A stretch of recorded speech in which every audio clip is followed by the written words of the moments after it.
Hi friends, இப்போ நம்ம Pandya stores பார்க்க போகிறோம். பாண்டிய ஸ்டோர்ஸில் வந்து சரவணன் வந்துட்டு ஒரு வழியாக பொறுமையாக டோரை திறக்க இவர் பார்க்க பொண்ணு மாதிரி வைக்கப்பட்டுக்கிட்டு வராரு. அந்த பொண்ணு பார்க்க நல்லா அப்படியே பல்காக தான் உட்காந்துருக்குங்க.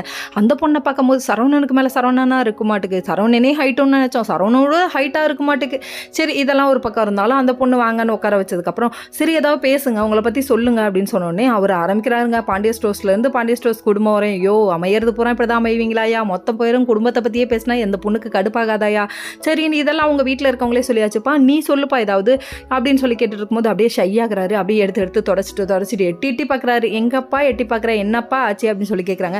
அதெல்லாம் ஒன்றும் இல்லைப்பான்னு ஒரு வழியாக சமாளித்தாலும் அதுக்கப்புறம் பார்த்தீங்கன்னா காஃபி ஆர்டர் பண்ணுறாங்க. காஃபியில் கோல்ட் காஃபிலாம் இருக்கா அப்படின்னு சொல்லி கேட்குறாங்க. அடப்பாவி, அப்போ 15 வருஷமாக கோமாவில் இருந்தியாப்பா அப்படிங்கிற மாதிரி ஆயிடுச்சு. சரி, இதெல்லாம் ஒரு பக்கம் சமாளிச்சு அப்படி இப்படின்னு வந்தாலும் மறுபடியும் எட்டி பார்க்க என்னப்பா இருக்குது, 28 தடவை எட்டி பார்த்துட்டு அப்படிங்கிறாங்க. இதையும் நீ கவுண்ட் பண்ணிருக்க பாரு, நீ வேற லெவல்மா அப்படிங்கிற மாதிரி ஆயிடுச்சு. அதுக்கப்புறம் நம்ம சரவணன் ஒவ்வொரு விஷயமா சொல்ல, நீ சோஷியல் மீடியாவில் இருக்கியான்னு சொல்லி கேட்குறாங்க. இல்லைன்னு சொன்னேன். சோஷியல் மீடியாவில் இல்லாத புருஷன் கிடைக்க கொடுத்து வச்சிருக்கணும், பொழுதுனைக்கும் உன்னையே கவனிச்சிட்டு இருப்பான், சோஷியல் மீடியாவை பார்த்துட்டு இருக்க மாட்டான். இப்படிலாம் அந்த பொண்ணுக்கு தெரியாமல் போயிடுச்சு. இப்படி ஒரு சான்ஸ் யாருக்காவது கிடச்சிருந்தா கண்டிப்பாக கல்யாணம் பண்ணியிருப்பாங்க. ஆனால் இந்த பொண்ணு அவாய்ட் பண்ணிட்டு என்னடா எட்டி பார்க்குற அப்படின்னு சொல்லி கேட்டுட்டு இருந்த உடனே எங்கள் ஃபேமிலி அங்கே வெளியே நிற்குதுன்னு சொன்னோடனே கடுப்பாக ஏஞ்சி போயிட்டாங்க.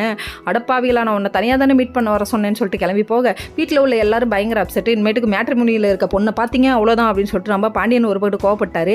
இதுக்கப்புறம் மூணாவதா ஹீரோயின் என்ட்ரி ஆக போகிறாங்க. வேற லெவலில் சரண்யாவோட பேர் நல்லாயிருக்கும். ஓகே ஃப்ரெண்ட்ஸ், நெக்ஸ்ட் வீடியோவில் பார்ப்போம். பாய்.